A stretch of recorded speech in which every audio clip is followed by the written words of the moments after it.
Bentornati sul canale, dalla Fara e da Fuz. Oggi rispondiamo alla domanda: i Longobardi disturbavano le loro stesse tombe?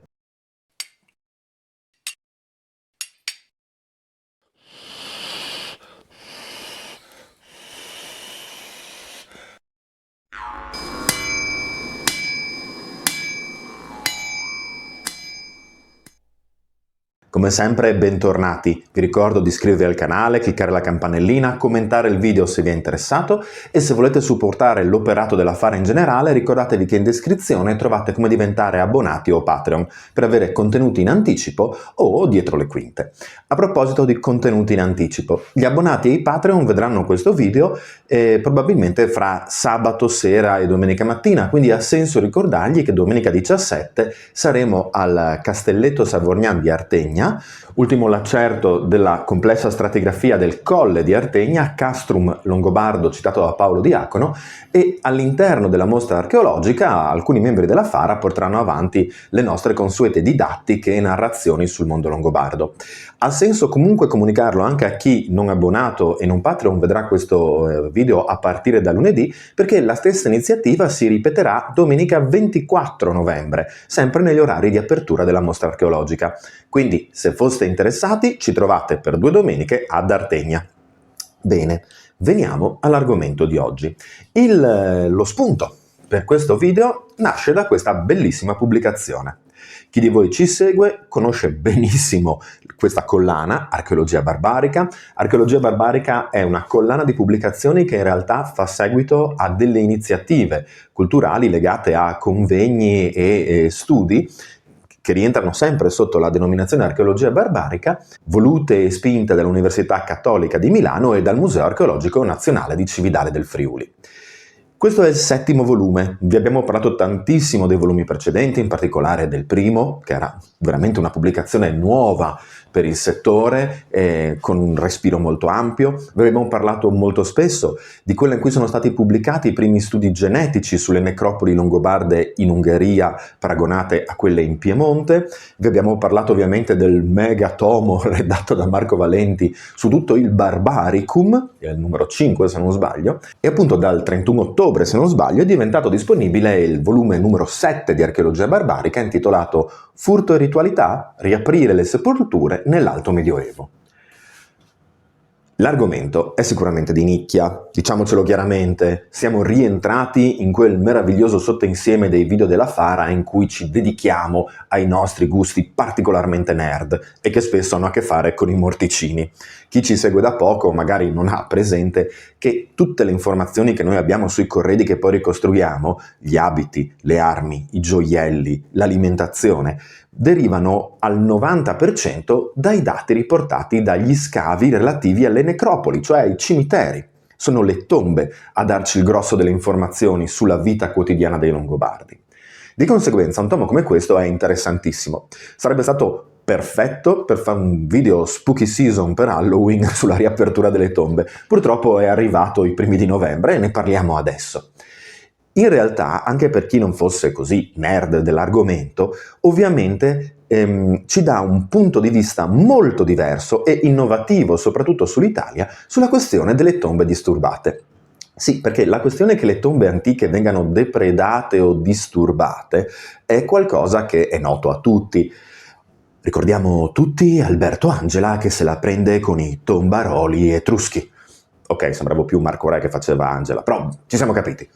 Ecco, allo stesso modo, le tombe altomedievali, longobarde e non solo, sono spesso ritrovate in condizioni di disturbo e normalmente vengono catalogate, soprattutto in Italia, con 2 tipologie: disturbate in antico o disturbi più recenti, disturbi moderni.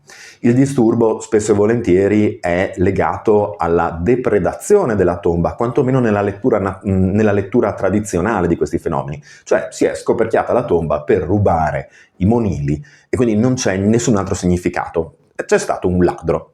Anche perché questo va in parallelo con quella che è l'esperienza delle grandi necropoli, appunto come quelle etrusche o quelle egizie, che avendo solleticato l'interesse di antiquari e appassionati hanno messo in moto, in effetti, nei secoli, un grande mercato nero di reperti trafugati dalle tombe. In realtà questo studio, questi atti, perché alla fine sono sempre gli atti di un convegno, per quanto credo che questo non si sia svolto in presenza e poi parleremo del perché, ecco, gli atti di questo convegno ci danno uno sguardo diverso su questo fenomeno, dimostrando che alcune di queste tombe non furono disturbate in antico per essere depredate e basta, probabilmente, ma appartenevano a una serie di fenomeni sociali che si riscontrano in diverse parti di quella fascia d'Europa interessata dalle migrazioni del cosiddetto, appunto, grande periodo delle migrazioni, o come probabilmente piace ancora chiamarlo al nostro ministro della cultura, le invasioni barbariche. Detto ciò,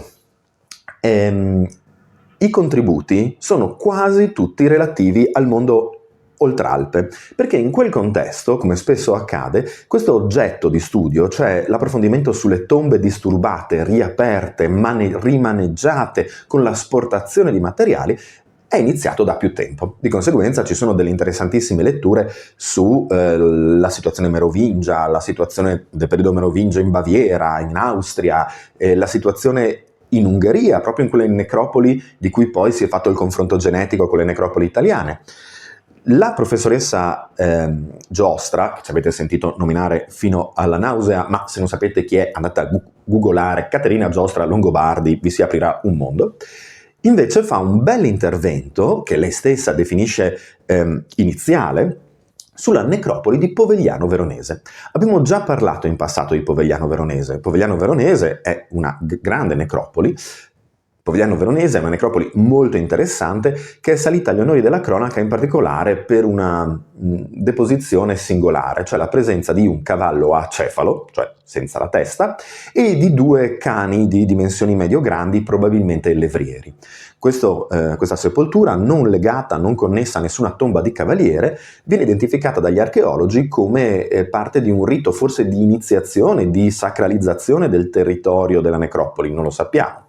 Fatto sta che accanto a questo particolare interessantissimo e che noi approfondiamo nel video con il Museo Archeologico Nazionale di Cividale per Italia Longobardorum, intitolato Animali totemici longobardi, quindi se lo cercate su Google lo trovate, noi qui sul canale non l'abbiamo perché tecnicamente è stato realizzato dal Museo di Cividale insieme a noi per i Longobardi in Italia, l'associazione dei siti UNESCO, nel loro progetto Longobardi in vetrina, quindi lo trovate sul canale di Longobardi in Italia e sul canale del Museo Archeologico Nazionale di Cividale.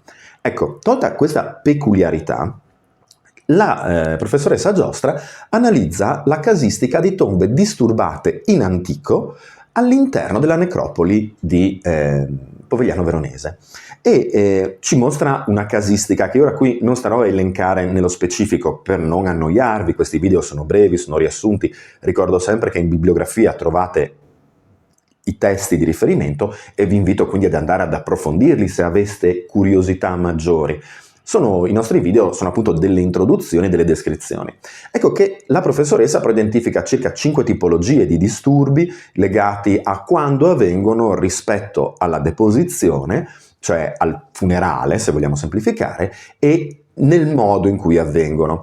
E quindi ci sono disturbi più rari che avvengono nel momento in cui la decomposizione non è completa a livello scheletrico, quindi ci sono probabilmente ancora delle parti organiche presenti e in più la camera lignea, la cassa, ma cassa è un po' una semplificazione perché in alcuni casi poteva, ad esempio, il coperchio poteva essere appoggiato su delle mensole in terra all'interno della fossa stessa, ma insomma diciamo lo spazio vuoto in cui veniva deposto il corpo è ancora presente e poi invece delle tipologie in cui questo spazio vuoto non c'è più, perché quindi anche i supporti lignei si sono decomposti e il terreno è collassato riempiendo lo spazio vuoto.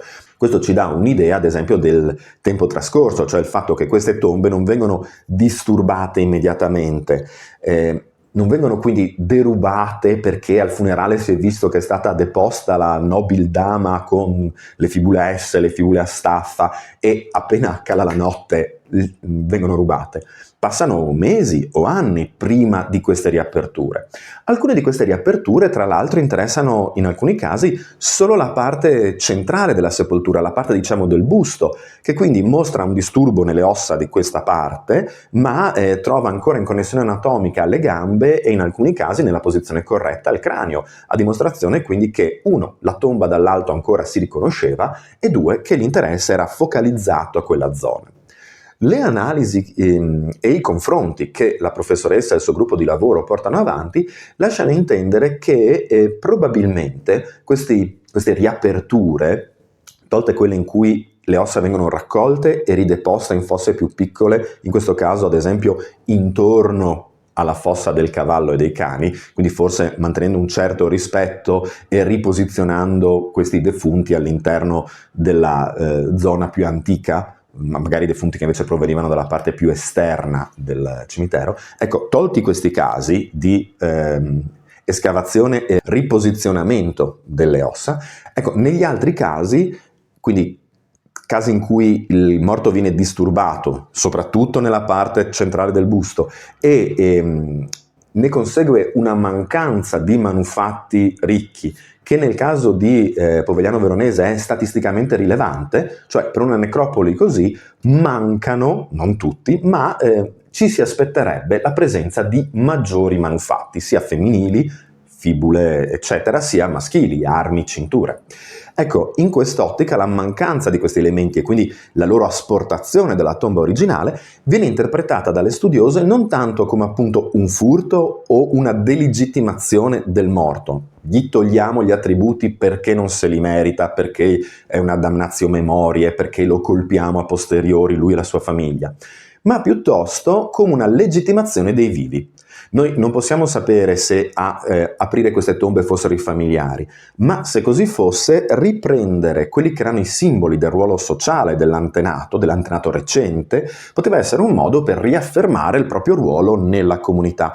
Pensiamo all'episodio citato da Paolo Diacono in cui il duca di Verona scoperchia la tomba di Alboino per prenderne la spada. In quel caso chiaramente non siamo di fronte a un furto. La spada probabilmente non è più nemmeno efficiente dal punto di vista meccanico dopo generazioni trascorse nella fossa, ma era simbolicamente molto potente. Questo genere di meccanismo potrebbe essere alla base anche del disturbo delle tombe a cui la professoressa Giostra fa riferimento per Povegliano Veronese.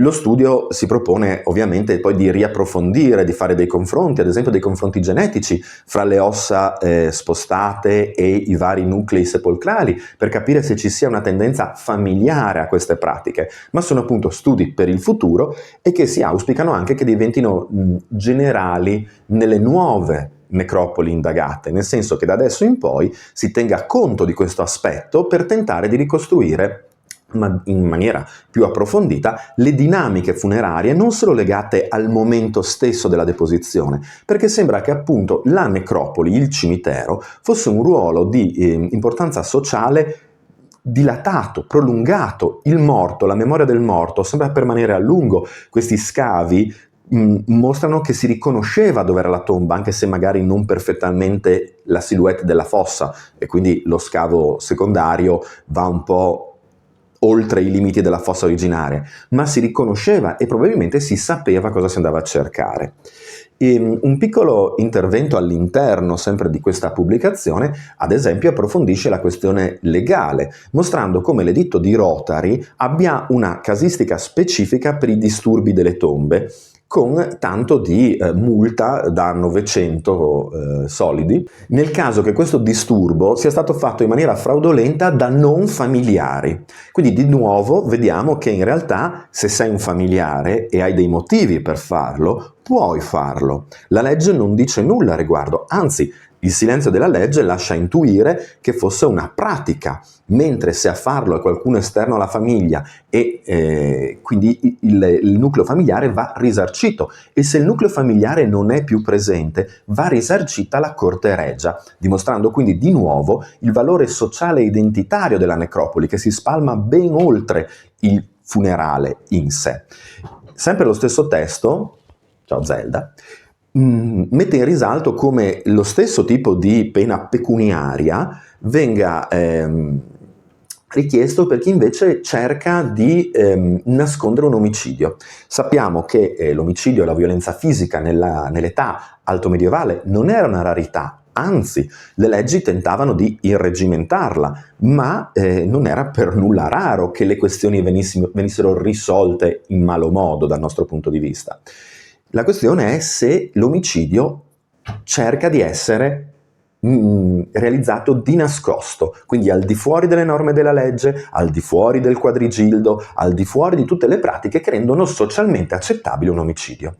Ecco quindi che di nuovo la negazione dell'identità del morto, delle esequie, del rispetto delle regole sociali viene punito nello stesso modo, con la stessa quantità di denaro richiesta se si va a disturbare i morti senza averne la familiarità e le ragioni socialmente accettate. Quindi i Longobardi disturbavano i morti? Sì. Lo facevano per riprendersi del denaro in forma di gioielli? È possibile, ma ad esempio questo non varrebbe per la questione delle armi, che spesso potevano essere già danneggiate e scarsamente utilizzabili o comunque da restaurare in maniera importante. È quindi più probabile che fosse legato appunto all'affermazione del proprio ruolo, in quanto membro di quella linea familiare, all'interno della società, mostrando gli attributi che erano stati propri degli antenati all'interno dello stesso contesto sociale. Fanno eccezione quei monili di cui abbiamo già parlato, cioè elementi di corredi più antichi ritrovati in tombe successive, per esempio pezzi di cintura della generazione precedente trovati in una tomba della generazione successiva. Ecco, in questo caso sembra che il passaggio di questi elementi avvenga durante il funerale, durante il momento della deposizione primaria del morto. Quindi c'è questo prelevamento di questo elemento culturalmente significativo e socialmente significativo, ma avviene contestualmente alla deposizione. Mentre questi nuovi prelievi avvengono successivamente quasi sempre quando appunto siamo di fronte a un corpo ormai arrivato alla scheletrizzazione. Non sappiamo se fosse una questione di tempistiche definite, se fosse una questione di praticità, se fosse una questione rituale. La parte interessante è che anche nelle tombe disturbate in cui questi monili vengono prelevati, ricordiamo i monili più identificativi a livello sociale, le armi per gli uomini, i gioielli tradizionali per le donne, ecco che le crocette auree, simbolo del moto di conversione in corso all'interno della società longobarda, non vengono prelevate, a dimostrazione e in accordo con alcuni studi oltralpe che volevano una maggiore superstizione legato al disturbo dei segni cristiani.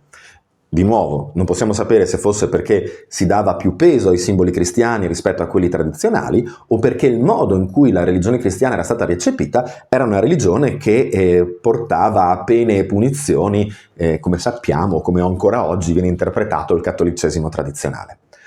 Ecco, quindi in questo video abbiamo discusso di tombe disturbate, recupero di monili ed armi per definire se stessi dentro la società e di nuove prospettive per l'archeologia longobarda in Italia e all'estero. Beh, direi che per un argomento da nerd c'è un sacco da indagare. Speriamo di avervi incuriosito, ci vediamo la settimana prossima e, per chi è in zona, ci vediamo ad Artegna. Mandi!